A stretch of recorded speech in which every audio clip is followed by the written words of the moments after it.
ورحمۃ اللہ وبرکاتہ نحمدہ ونصلی علی رسولہ الکریم اما بعد ما اصابک من حسنۃ فمن اللہ وما اصابک من سیئۃ فمن نفسک وارسلناک للناس رسولا وکفی باللہ شہیدا، اور تم پر جو بھی بھلائی خیر نازل ہوتی ہے وہ اللہ تعالیٰ کی طرف سے ہے، اور جو برائی تم پر آتی ہے، جو نقصان تمہیں ہوتا ہے، جو تکلیف تمہیں پہنچتی ہے، تمہارے عملوں کی کرتوت ہے۔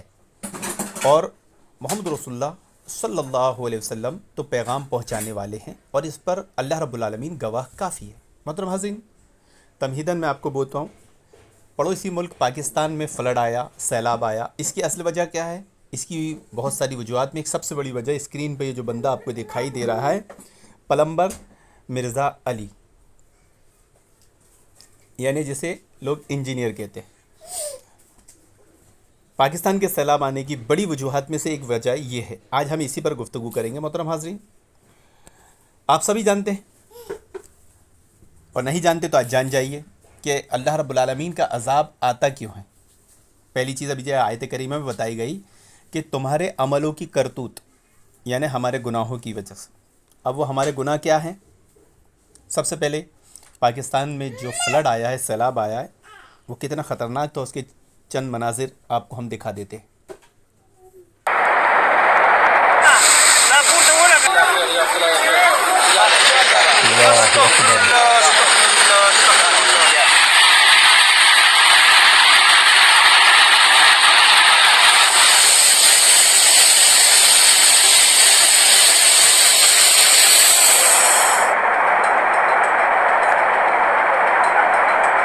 اللہ اکبر۔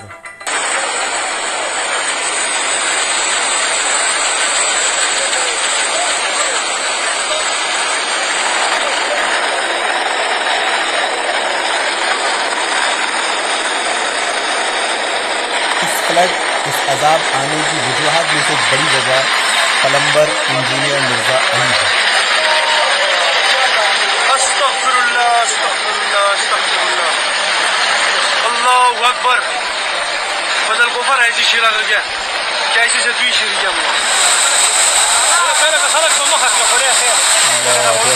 یاد رکھیں کہ پلمبر انجینئر مرزا علی کا فتنہ جب سے پڑوسی ملک پاکستان میں روز پایا ہے، وہاں پر اس طرح کے عذاب کی بہتات ہو گئی، کثرت ہو گئی۔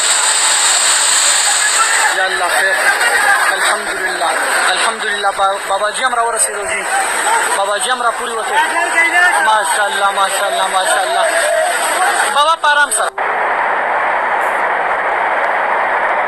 دیکھا محترم حاضرین، یہ تھے کچھ خطرناک، بہت ہی انسان کو جھنجھوڑ دینے والے مناظر سیلاب کے۔ لیکن یاد رکھیں، ایک مسلمان کو، ایک ایمان والے کا دل ان چیزوں کو دیکھ کر نہیں بلکہ اللہ رب العالمین کے ذکر سے دہلنا چاہیے۔ خیر، چلیے ہم آتے ہیں اپنی گفتگو پر، کہ آپ اس بات پر غور کریے کہ اس سے پہلے کا جو فلڈ آیا تھا وہ کب آیا تھا۔ آپ کو بتایا جائے گا نیوز وغیرہ خبروں میں کہ 2010 کو آیا تھا۔ اب اس کے بعد یہ آیا ہے 2022 کو۔ بھلے دیکھیے، یہ فلڈ آیا ہے، یہ مصیبت آئی ہے، تو بعض لوگوں نے سوشل میڈیا وغیرہ پر آ کر یا اپنے بیانات میں، اپنے دروس میں یہ بات بتائی ہے کہ کہاں گئے یا علی مدد، یا حسین مدد، یا غوث مدد، یا خواجہ مدد والے لوگ جو غیر اللہ کو پکارتے تھے۔ دیکھیے آج اللہ ہی یاد آیا نا۔ ہاں، تو یہ تو بات درست ہے کہ اس طرح کی شرک و بدعت خرافات جب ہوگی تو پھر اللہ تعالیٰ کا عذابی جوش مارتے ہیں، اس کا غصہ، اس کا جلال جوش میں آ جاتا ہے۔ ان وجوہات میں سے ایک بڑی وجہ یہ پلمبر انجینئر مرزا علی بھی ہے۔ ہمارے عملوں کی کرتوت، اللہ تعالیٰ نے کیا فرمایا؟ ما اصابک من حسنۃ فمن اللہ وما اصابک من سیئۃ فمن نفسک، کہ تم پر جو بھی بھلائی آتی ہے اللہ رب العالمین کی طرف سے، اور جو برائی آتی ہے وہ تمہارے عملوں کی کرتوت ہے۔ عملوں کی کرتوت پر ہم غور کریں گے، کون سے اعمال ہم کر رہے ہیں۔ جیسے کہ ہم سب جانتے ہیں کہ شرک و بدعت ہمارے پڑوسی ملک میں عام ہے، لیکن اس کے ساتھ ساتھ ابھی ایک نیا فتنہ عروج پایا ہے، اور وہ ہے صحابہ اکرام کے تعلق سے دلوں کو گندہ کرنا۔ صحابہ اکرام جو اس وقت موجود تھے جب قرآن نازل ہو رہا تھا، صحابہ اکرام وہ جماعت ہے جنہیں اللہ کے نبی صلی اللہ علیہ وسلم تربیت دی ہے۔ صحابہ اکرام وہ جماعت ہے جو دین کی بنیاد ہے، یعنی دین کی بنیاد کو ہلانے کی کوشش کی جا رہی ہے۔ تو ظاہر سی بات ہے جو اس طرح کی گستاخی کرے گا، ایک مشرک ایک بدعتی، تو کبھی یہ عقیدے کے ساتھ مطلب یہ نہیں سوچتا ہو کہ اس سے دین برباد ہوگا، بلکہ اسے دین سمجھ کے کرتا ہے، لیکن یہ تو دین کی بنیادوں کو یعنی دین گرانے کے لیے کوشش کر رہا ہے۔ تو ظاہر سی بات ہے اللہ کا عذاب بھی جوش مارے گا، اللہ کا غضب بھی جوش مارے گا اور مار رہا ہے۔ دیکھیے جب انجینئر مرزا علی کا فتنہ شروع ہوا تھا تو یہ وہی ٹائم تھا 2010 8-10 کے قریب کا۔ اس فتنے کی وجہ سے پاکستان میں فلڈ آیا، بھینکر تباہی مچی سیلاب سے۔ اب یہ فتنہ جب عروج پایا تو 2022 میں آپ کے سامنے ہے کیا تباہی مچی، کیا سیلاب۔ تو دوسری وجوہات میں سے ایک بڑی وجہ یہ پلمبر انجینئر مرزا علی ہے۔ اس کی طرف ہمارے پڑوسی ملک کے لوگوں کو ہی نہیں، پوری دنیا کے مسلمانوں کو غور کرنا پڑے گا کہ اس طرح کے فتنوں سے اگر امت مسلمہ کو نہیں بچایا گیا تو اس سے بڑے بڑے عذاب کی شکلیں وہ آگے دیکھیں گے، کیونکہ اللہ تعالیٰ کے دین کو مٹانا، اللہ تعالیٰ کے دین سے کھلواڑ کرنا، اللہ رب العالمین کے محبوب بندے صحابہ اکرام جن کی گارنٹی رضی اللہ عنہم ورضوا عنہ وَإِنْ آمَنُوا بِمِثْلِ مَا آمَنْتُمْ بِهِ فَقَدِ اهْتَدَوْا کہہ کے اللہ رب العالمین نے لی ہے، ان کے ساتھ ان کے تعلق سے دلوں کو گندہ کرنا، دلوں کو میلا کرنا، تو یہ عذاب کی بڑی خطرناک شکلیں ہیں جو ہمارے سامنے آتی رہے گی۔ ایک وجہ سمجھ میں آئی کہ جب انجینئر کا فتنہ پیدا ہوا تھا 2008-10 میں، تو ایک پاکستان نے، ہمارے پڑوسی ملک نے عذاب دیکھا تھا، اب یہ عروج پایا ہے تو عذاب دیکھا ہے اب، اور اگر یہ آگے چلے گا تو اس کا عذاب پوری دنیا پر آئے گا۔ عذاب آنے کی وجوہات کیا ہے؟ پہلی وجہ اللہ اور اس کے رسول صلی اللہ علیہ وسلم کی نافرمانی۔ اب آپ بولیں گے یہ کون سی نافرمانی کرتا ہے؟ یہ تو صاف و سری نافرمانی کرتا ہے، اللہ اور اس کے رسول کی صاف و سری نافرمانی کرتا ہے۔ اللہ تعالیٰ اور اس کا رسول صلی اللہ علیہ وسلم یہ حکم دیتا ہے لا تسبوا اصحابی، میرے صحابہ کو برا مت کہو، لیکن پھر بھی یہ لوگوں کو دلوں میں دماغوں میں بات ڈالتا ہے کہ تم صحابہ کو برا کہو۔ اللہ تعالیٰ اپنی توہین، اپنی گستاخی برداشت کر لیتا ہے، لیکن یہ اللہ تعالیٰ کی سنت ہے کہ اپنے رسول صلی اللہ علیہ وسلم کی توہین برداشت نہیں کرتا۔ اب اللہ کے نبی صلی اللہ علیہ وسلم کی توہین کیا کرنا ہے؟ جیسے ان کے زمانے میں ان کے سامنے اونچی آواز سے بات کرنا یہ توہین ہوتی تھی، ان کے ساتھ بد کلامی کرنا یہ توہین ہوتی تھی، ان سے اختلاف کرنا یہ توہین ہوتی تھی۔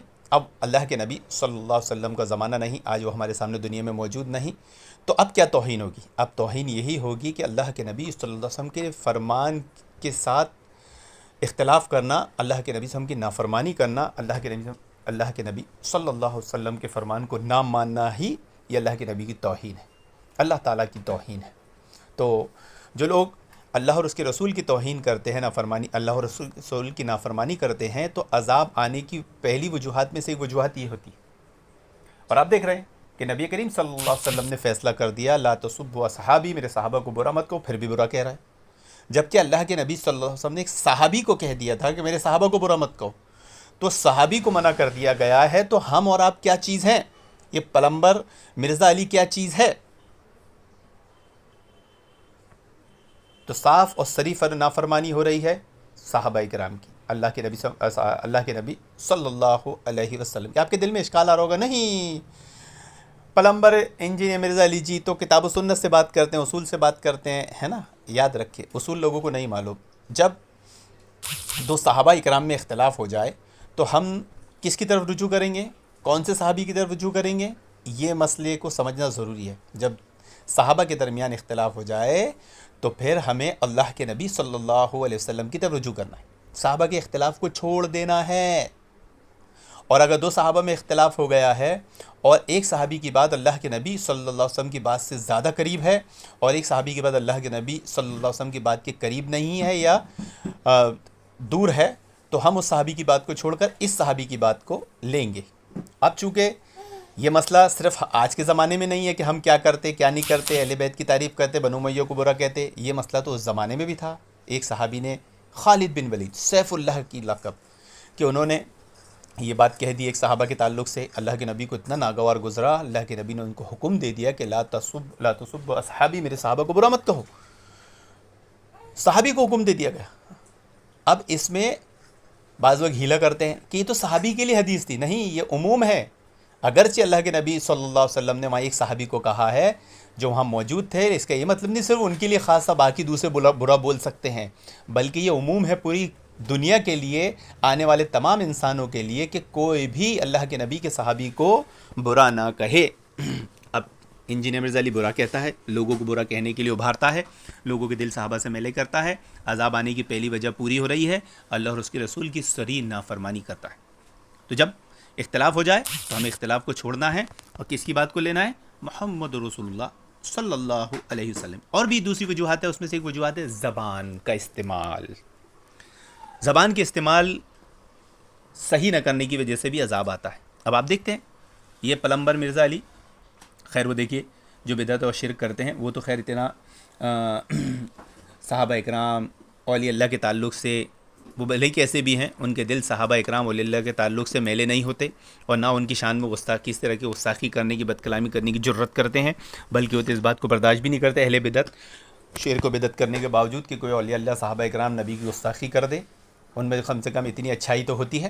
لیکن یہ ایسا عذاب ہے پاکستان پہ، ایسا بدنما داغ ہے، اور پوری دنیا پر اگر اس کے فتنے سے نہیں لوگ بچے تو اس سے بڑے بڑے عذاب دیکھیں گے، کہ یہ اولیاء اللہ، نبی کی تربیت یافتہ صحابہ، اللہ تعالیٰ کی گارنٹی والے افراد، جنہیں اللہ تعالیٰ نے اپنے نبی کی خدمت میں دینے کے لیے پسند فرمایا، جن کے دلوں کو ٹٹولا اللہ رب العالمین نے تو سب سے نبی کے بعد سب سے اچھا پایا، ان کے تعلق سے دلوں کو میلا کرنے کی کوشش کر رہا ہے، اور پھر زبان گندی کرتا ہے، ان کی توہین کرتا ہے، ان کا مذاق اڑاتا ہے، ان کا ٹھٹا کرتا ہے۔ اور اب تو جرت اس کی دیکھیے، کہتا ہے کہ اگر میں اس زمانے میں ہوتا صحابی کے خلاف تلوار اٹھاتا۔ ابھی گھر میں چھپ کے بیٹھ جاتا ہے، کسی ایک اہل حدیث سے آمنے سامنے آنے کی بات کرنے کی اس کی جرت ہمت نہیں ہوتی۔ میں نے اس کو آج سے 5 سال پہلے 1 نہیں 2 نہیں 3 فون کال کیے، یہ 2 منٹ میں سے فون کال پہ فون کٹ کر کے بھاگ گیا۔ اس کی جرت ہمت نہیں ہے کہ یہ میرے سے فون پہ 2 منٹ 3 منٹ بات کر لے۔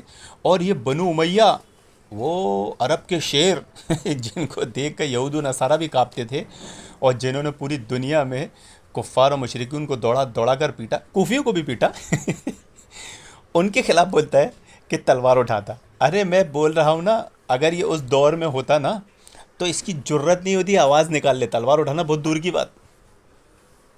وہ ایک کارٹون آپ نے فیس بک پہ دیکھے ہوں گے نا، کہ ایک بندہ پلنگ کے نیچے چھپا رہتا ہے، اس کی بیوی آ کے بولتی ہے یہ لو جی باہر تم سے آئے ہیں لوگ لڑنے کے لیے، تلوار لو اور جاؤ۔ وہ فیس بک پہ بڑا مجاہد بنتا ہے، اور ایسے ہی لوگ لڑنے آتے ہیں تو پلنگ کے نیچے بیوی کے آنچل میں آ کے چھپ جاتا ہے۔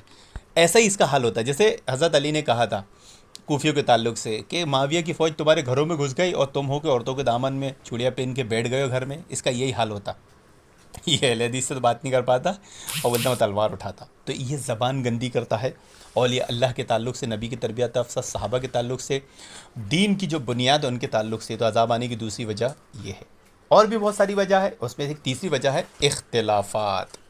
اللہ تعالیٰ نے صاف طور پہ حکم دیا ہے اگر تم اختلاف کرو گے تمہاری ہوا کھڑ جائے گی، تمہاری ہوا کھڑ جائے گی، تم کمزور ہو جاؤ گے۔ یہ امت مسلمہ کو، اسلام کو، سب کو کمزور کرنے میں لگا ہے، اور بڑی کوشش کر رہا ہے۔ اور کہاں سے کوشش ہو رہی ہے؟ پڑوسی ملک پاکستان سے۔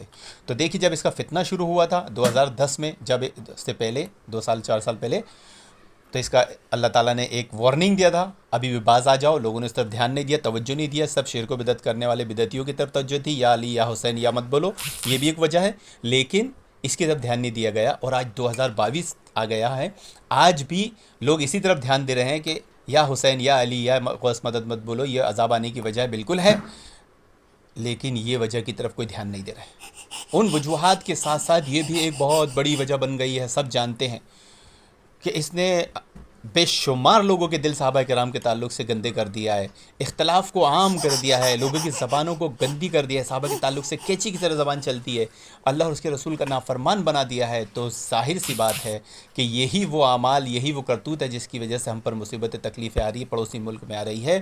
پڑوسی ملک کو اگر ان آفت و مصیبتوں سے بچنا ہے تو اس گندگی کو دور کرنا پڑے گا۔ اللہ رب العالمین سے دعا ہے کہ اللہ رب العالمین ہمیں کتاب و سنت کا پابند بنائے، ہماری زبانوں کو درست فرمائے، ہمیں اختلافات سے بچائے، آمین یا رب العالمین۔ وآخر دعوانا ان الحمد للہ رب العالمین۔